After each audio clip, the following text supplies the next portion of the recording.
इस वीडियो में हम लोग डिस्कस करने वाले हैं चंद्रमा और चंद्रमा से रिलेटेड जो भी बॉडी पार्ट है उसको लिए हैं एंड उससे रिलेटेड जो भी डिजीज़ है उसको समझने का प्रयास करेंगे। तो दोस्तों मैंने जो सोर्स लिया हूँ वो है पराशर होरा शास्त्र, फल दीपिका, लाल किताब, भृगुनंदी नाड़ी और जो हमारा मॉडर्न रिसर्च है वो क्या बोलता है। क्योंकि कई केसेस में दोस्तों कंट्राडिक्शन होते हैं, इसीलिए मुझे सारे सोर्स को यहाँ पे लेना पड़ा। तो चलिए, कौन कौन से बॉडी पार्ट को मून रिप्रेजेंट करता है और कौन कौन सी बीमारियों को रिप्रेजेंट करता है, उससे रिलेटेड कौन कौन सी बीमारियां हो सकती हैं उसके बारे में डिस्कस करते हैं।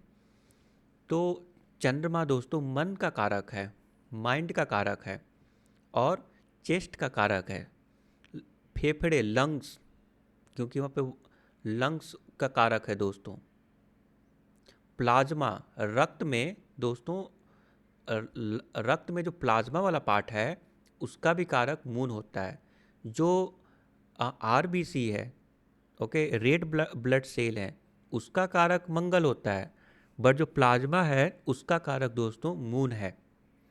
एंड बाई आँख, जैसे सूर्य दाहिना आँख है, राइट आइज़ को रिप्रेजेंट कर रहा था, वैसे ही मून जो है दोस्तों लेफ्ट आइज़ को रिप्रेजेंट करता है। ओके, तो सपोज दैट, क्योंकि मून भी एक रोशनी है, जैसे सन एक रोशनी है, सन भी विजन का कारक होता है, वैसे मून भी विजन का कारक होता है। और पराशर होरा शास्त्र के अकॉर्डिंग बाई आँख जो है लेफ्ट आइज को मून रिप्रेजेंट करता है। उसके अलावा दोस्तों शरीर के जो भी तरल पदार्थ हैं, बॉडी बॉडी फ्लूइड्स हैं, उस सब का कारक दोस्तों मून होता है। और लिम्फैटिक सिस्टम का भी कारक मून होता है। एंड इससे रिलेटेड जो बीमारियां हो सकती है वो है मेंटल डिसऑर्डर, क्योंकि चंद्रमा मन का कारक होता है, इसीलिए हम लोग जनरली मून साइन को हम लोग लेते हैं। और मून साइन जो है, जो मून जिस राशि में होता है उस राशि को दोस्तों स्टडी करते हैं, और क्योंकि वो मन को रिप्रेजेंट करता है तो उसका प्रभाव हमारे मन पे पड़ता है। जिस भी राशि में चंद्रमा रहेगा वैसे कार्य तत्व, वैसी हमारी थिंकिंग प्रोसेस होती है। इसीलिए दोस्तों चंद्रमा को मन का कारक बोला जाता है। तो कौन कौन सी बीमारियां हो सकती है, तो पराशर होरा शास्त्र के according mental disorder, water retention, oedema जैसी बीमारियां भी हो सकती हैं, स्लीप डिसऑर्डर, क्योंकि नींद का भी और कल्पना करने का कारक भी मून होता है। मून जो है ना कल्पनाशील बनाता है, स्पेशली अगर राहु हो तो। ऐसा माना जाता है दोस्तों कि अगर चंद्रमा के साथ राहु हो तो ऐसे लोग थोड़े कल्पनाशील होते हैं। उसके साथ साथ इनके ऊपर काला जादू होने का भी प्रभाव हो सकता है, चांसेस बढ़ सकते हैं। अगर मून के साथ राहु है तो इनके ऊपर काला जादू हो सकता है। और ये सब मानसिक डिसऑर्डर के अंदर आता है, मेंटल डिसऑर्डर के अंदर आता है। तो हो गया वाटर रिटेंशन, स्लीप डिसऑर्डर और कफ से रिलेटेड रोग। तो ये हो गया दोस्तों मून। फल दीपिका के अकॉर्डिंग अगेन मन को रिप्रेजेंट करता है। हार्ट मीन्स इमोशंस को कंट्रोल करता है, माइंड एंड इमोशंस को कंट्रोल करता है। एंड चेस्ट, लंग्स और बॉडी फ्लूइड। एंड उसके बाद प्लीहा, ओके, प्लीन, उसको भी दोस्तों चंद्रमा रिप्रेजेंट करता है। इसके अलावा जो बीमारियां हो सकती है फल दीपिका के according again psychiatric problem, emotional disturbance, blood disorder, क्योंकि जो वाइट ब्लड सेल है, स्पेशली जो प्लाज्मा वाला पार्ट है, उसको चंद्रमा रिप्रेजेंट करता है। इसके अलावा जल से रिलेटेड बीमारियां और वोमिटिंग, उल्टी।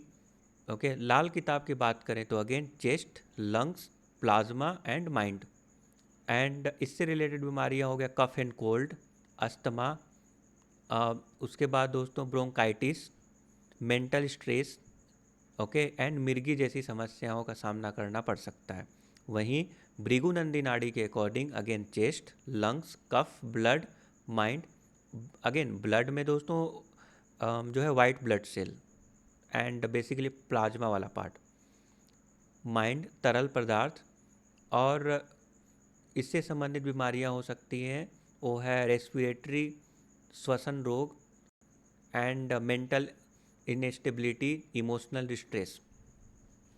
दोस्तों जो यूट्रस होता है महिलाओं में, यूट्रस के अंदर जो फ्लूइड होता है बेसिकली उसका भी कारक चंद्रमा होता है, और स्तन, ब्रेस्ट इन द फीमेल, दो स्तन का कारक होता है और उसके फ्लूइड का भी कारक दोस्तों जो है चंद्रमा होता है। उसके बाद आता है जठरांत संबंधित, जैसे गैस्ट्राइटिस फ्लूइड।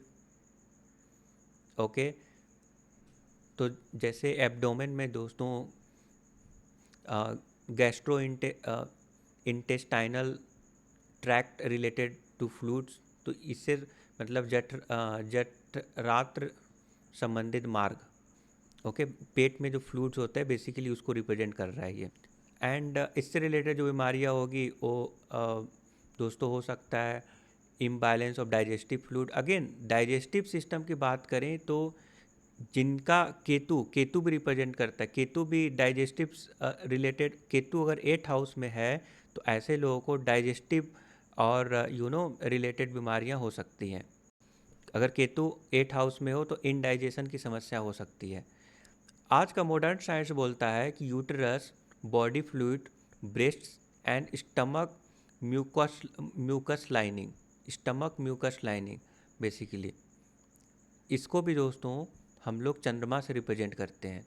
और महिलाओं में जो मासिक धर्म है, मेंस्ट्रुअल साइकिल डिसऑर्डर, स्तन रोग, breast disease, anxiety, depression, insomnia, अनिद्रा की शिकायत अगर है तो भी दोस्तों हमें चंद्रमा की स्टडी करनी पड़ती है। ओके, अगेन ये देखना पड़ता है कि चंद्रमा किस हाउस में है, क्या 6, 8, 12 में है। अगर चंद्रमा नीच का है दोस्तों, या शनि, राहु, केतु जैसे प्लैनेट के प्रभाव में, इनफैक्ट मंगल भी, ओके, तो उससे रिलेटेड, उससे संबंधित बीमारियां हो सकती हैं। अगर चंद्रमा और शनि की युति अगर बन रही है कहीं पर भी, तो उस कंडीशन में दोस्तों मानसिक विकार के साथ साथ दोस्तों उदासी और अवसाद, डिप्रेशन से रिलेटेड समस्याएं हो सकती हैं। अगर चंद्रमा एंड राहु है तो अगेन मानसिक विकार के साथ साथ मति भ्रम, ब्रह्म रोग और भय, डर, और ऐसे लोगों को चंद्रमा राहु होने से ऐसे लोगों को जो ब्लैक मैजिक उनके ऊपर हो सकता है। वहीं अगर चंद्रमा केतु हो तो चंद्रमा का ग्रहण लग जाता है केतु होने से, ऐसे लोग अजीब भय, अनचाहा भय उनको सताती है। उसके साथ साथ मानसिक परेशानियां और स्किन डिजीज तक हो सकती है। वहीं अगर चंद्रमा और मंगल है तो रक्त विकार, फोड़ा फुंसी, खून में गड़बड़ी और मानसिक अशांति। अगेन क्योंकि मंगल जो तो मन पे गहरा प्रभाव डालता है, तो चंद्रमा शनि, चंद्रमा राहु, चंद्रमा केतु और चंद्रमा मंगल ये अच्छे नहीं माने जाते दोस्तों। स्पेशली अगर मैं बात करूं तो चंद्रमा केतु क्योंकि हमेशा डर की स्थिति में रखता है, क्योंकि हमारा जो मन है और इमोशंस है उसको जो है चंद्रमा रूल करता है, और चंद्रमा केतु के साथ आ गया तो ऐसे लोग अजीब भय का शिकार होते हैं और भय की अवस्था में होते हैं और मानसिक परेशानियां बहुत होती हैं दोस्तों। ओके, उसी तरफ से अदर प्लैनेट के साथ में होने से भी कुछ ना कुछ परेशानी होती है, बट ये जो प्लैनेट मैंने बताया स्पेशली शनि, राहु, केतु एंड मंगल, ये दोस्तों चंद्रमा को बुरी तरह से प्रभावित करते हैं। और कई केसेस में अगर चंद्रमा गुरु हो ना, चंद्रमा गुरु साथ में हो तो ऐसे लोगों को मोटापा, क्योंकि मोटापा फैट का कारक होता है, तो ऐसे लोगों में मोटापा और आलस्य की समस्याएं बढ़ जाती है। ओके, तो चंद्रमा दोस्तों कफ प्रधान है। जैसे क्या होता है, वात, पित्त और कफ 3 टाइप के दोष पाए जाते हैं हमारे बॉडी में, हमारे आयुर्वेद के हिसाब से।